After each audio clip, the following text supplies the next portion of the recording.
If you watch my channel or you clicked on this video, chances are you are one of two people. The first one being a casual NBA viewer and fan. You might get off work and, open up YouTube TV, see what games are going on. If it's a close one, you'll wait around till the end. Maybe you'll see Jokic drop a triple-double, but you're not going to keep up with every single game going on or how player performances are going throughout the week. And then there's the other kind of viewer of my channel, which is just a pure basketball sicko. You sit down and you watch every single game, even if it's the Pelicans versus Sacramento Kings. It doesn't matter that they're both going to try to lose and tank for AJ DeBonta. You are watching that game from start to finish. Point is, no matter what kind of viewer you are when it comes to your NBA knowledge or, how you watch the league, this right here is a brand new series that I'm going to do on my channel that is for every kind of viewer. I am going to be doing a weekly recap, so every single Sunday morning, you will see one of these videos on your homepage where I talk about the highs, the lows, my player highlights. I'm going to choose my actual player of the weeks, and then also the drama, right? Whether that's off court or maybe it has nothing to do with players. Maybe it's a broadcaster that did something crazy. So no matter what kind of viewer you are or how you watch the NBA, I hope you enjoy this new weekly series that I do on this channel. I will say it might be a little rough to start off, so if you want to leave any constructive criticism, feel free to do it down in the comments below, okay? I read and respond to everybody, but let's just get this started. Sunday of last week, the biggest news that we got on this day was that Wembanyama was going to miss their game with calf soreness. This is, of course, a very scary notification to see at all, no matter what player it is, but Wembanyama, a guy who is destined to have such a good season this year, this was a massive blow. Now, I will say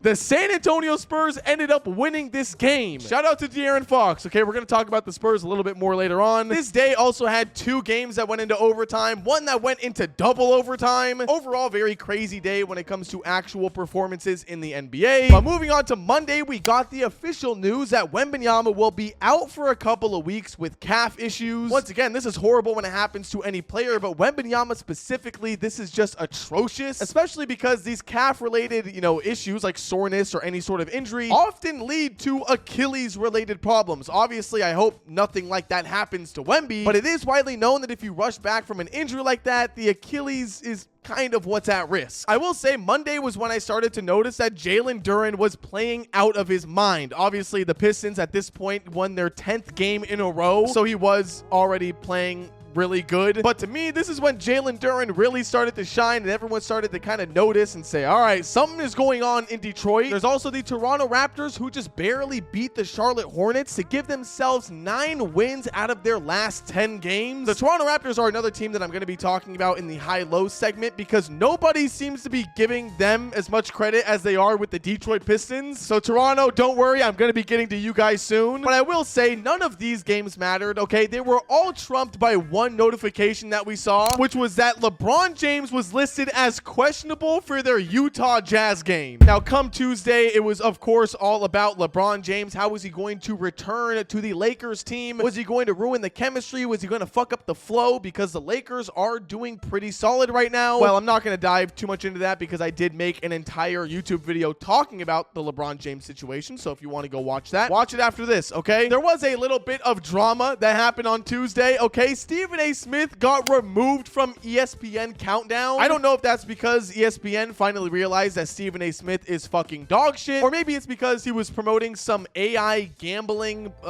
solitaire app, which, by the way, got exposed for using bots to steal player money. Pretty bad situation there for Stephen A. Smith. It wasn't a good Tuesday for him. Moving on to Wednesday, the drama did not slow down at all, except it's no longer about the broadcasters and Stephen A. Smith. This was actual NBA drama. Steve Kerr basically protested against the NBA by benching his entire, actual star talent in their game against the Miami Heat. This was basically his way of saying, hey, the NBA is giving us way too hard of a schedule. We have so many back-to-backs. We're flying on road trips and going back home. They're going back out on road trips. It also doesn't help that the Warriors have an average age of 45. I will say this wasn't like a public protest where Steve Kerr went on the podium and was like, Adam Silver, you need to fix this. It was more of a secret protest. Like, if you knew what was going on with the Warriors and how they were talking, you knew that this was actually a protest towards the league. They did, of course, lose that game, which even more drama came out of that one, with Jonathan Kuminga saying that he feels like the scapegoat, him being benched and all these turnovers and whatever the hell.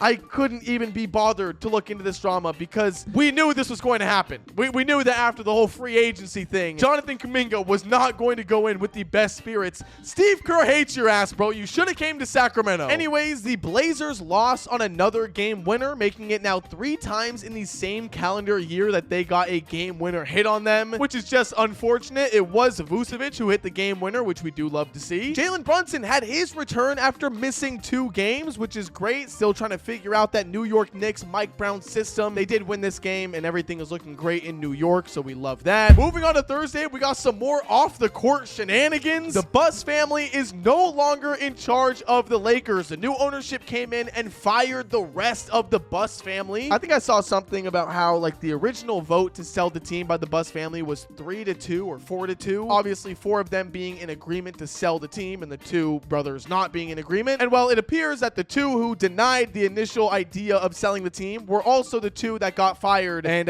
you know, basically got booted out of the org on Thursday. I will say, guys, don't feel bad for the Buss family, okay? Not only do they have a shit ton of championship rings, but I think they all got like $1 billion out of this situation, so they're fine. The Lakers are under new management, the same guys that run the Dodgers. Basically, the entire NBA is cooked. In more positive news, Keegan Murray returned for the Sacramento Kings on Thursday. He did not go in the starting lineup, and it was kind of a slow game. The Kings got their shit blown out, but he did return, which we love to see. Oh, and that's right. Sabonis is out for 3 to 4 weeks with a torn meniscus.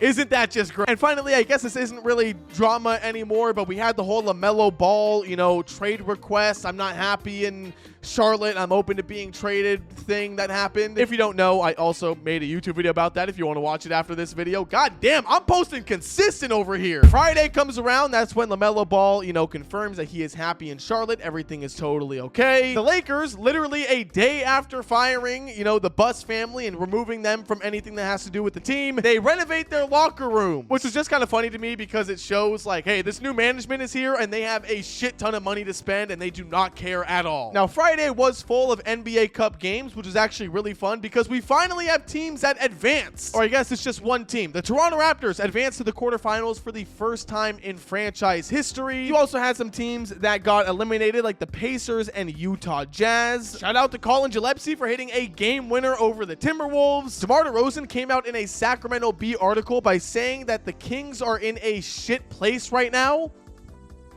I don't even know why I'm telling you guys that. That's not even news. We already knew that. Shortly after his return, a lot of articles were mentioning how LeBron James is at risk of losing his All-NBA streak. This is, of course, his streak of having 21 consecutive years where he made an All-NBA team, whether it was 1, 2, or 3. With the new requirements of, oh, you have to play at least 65 games in a season for an accolade, there is a chance that that streak comes to a close. I really want to talk about that rule and the entire injury plague that's happening to the league right now because it's a very interesting conversation. But yeah, it looks like LeBron might lose one of the craziest streaks in NBA history. Saturday came around and it started off with some good news because we got word that Kawhi Leonard is expected to make his return soon after missing like 10 fucking games. Not that the Clippers needed him when James Harden is dropping 55 points in a fucking game, 27 of those points being in the first quarter. Absolutely ridiculous. Crazy shit happening over in LA. They are doing everything they can to stop OKC from getting that #1 pick. Chris Paul announced that he will be retiring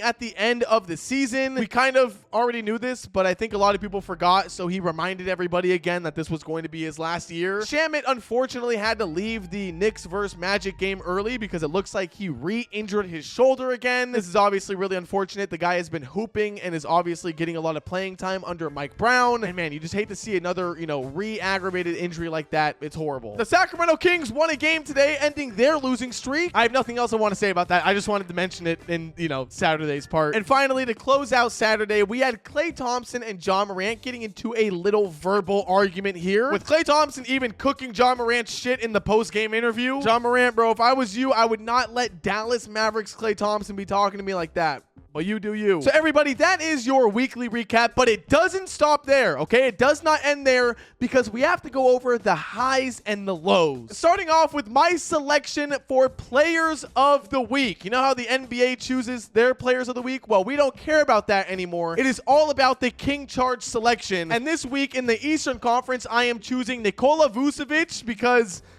He hit a dagger, and I kind of thought it'd be funny to select him for the first week. For the Western Conference, I was very tempted to go with Lauri Markkanen, but I am going to go with Nikola Jokic. To me, this guy is just MVP. I don't care if they lost to the Sacramento Kings. They're playing great right now. It's solid. You love to see it. Some of the other highs is the Detroit Pistons on their 12-game winning streak and the Toronto Raptors on their 6-game winning streak. Of course, I kind of already mentioned this, but these are two teams that some people thought were just going to be a fluke after they had a couple wins. So seeing them continue to dominate and actually kind of take over the Eastern Conference has been insane. Same with the OKC Thunder in the Western Conference. There are honestly times where I debate if I should even watch games that day, because in the back of my mind, I'm just like, we're doing all of this when we know the OKC Thunder are just going to win a championship. Why am I even doing this video? We already know. Just give them the banner. A high that is a little more subtle, though, and not many people are talking about is the San Antonio Spurs. Obviously, I mentioned they are missing Wembanyama, but De'Aaron Fox has taken the load just fine. Pause. I already knew that De'Aaron Fox was going to be just fine with this Spurs team. If he was able to carry the Sacramento Kings to wins, I know he can carry this Spurs roster to get some easy ones. So shout out to San Antonio. I think when Wemby comes back and they have Fox fully healthy, both of them can finally play together again. And the last high I have on here is that the Kings broke their losing streak. Right? Am I right? We all love that. Time for the lows, where the first note that I have is the Sacramento Kings losing streak, even though it's over now. The Wizards are obviously not having fun at all. They just lost a very close game today against the Chicago Bulls, and they just seem frustrated. Obviously, any team that's losing is going to be upset or sad, but I think people had such high expectations for them going into the season, like myself, that seeing them lose, it doesn't make me feel good. I'm not sitting here going, oh, it's okay, they're going to get a good pick next year. It's kind of damn, how many more young players do y'all need? When is it going to be enough to where you can actually build a solid team? Another thing that I have listed here that is kind of a half low, I guess, is the New Orleans Pelicans. Obviously, they are losing a shit ton as well, but Derek Queen is really finding his stride and is really showing to be a great rookie. Maybe even rookie of the year over guys like Con Knipple and Cooper Flagg. I know I've done my fair share of hating on Derek Queen. It was mainly because I don't like his fit alongside Zion, and also trading a possible #1 overall pick for him is fucking crazy. But hey, he's proven us wrong, right? Or at least he's playing good. He's showing his value, which is great. You always love to see it. And so yeah, that is my King Charge recap of the week. I'm sorry if this is a little bit all over the place. It feels like I'm just kind of rambling the entire time. So hopefully as I continue to put these out, not only can you guys give me some constructive feedback of what segments you would like to see or what info you think is valuable, but also I can kind of start to format this thing and kind of build a little show here, I guess. That being said, thank you guys for sticking around to the end of this video. If you did enjoy, be sure to like and subscribe. Like I mentioned 2 times already, comment down below your opinions on any of the games or these, episodes. And yeah, I will see you guys all in the next one. Later. Clem Haskins is coming soon, okay? Give me a break. Give me a break.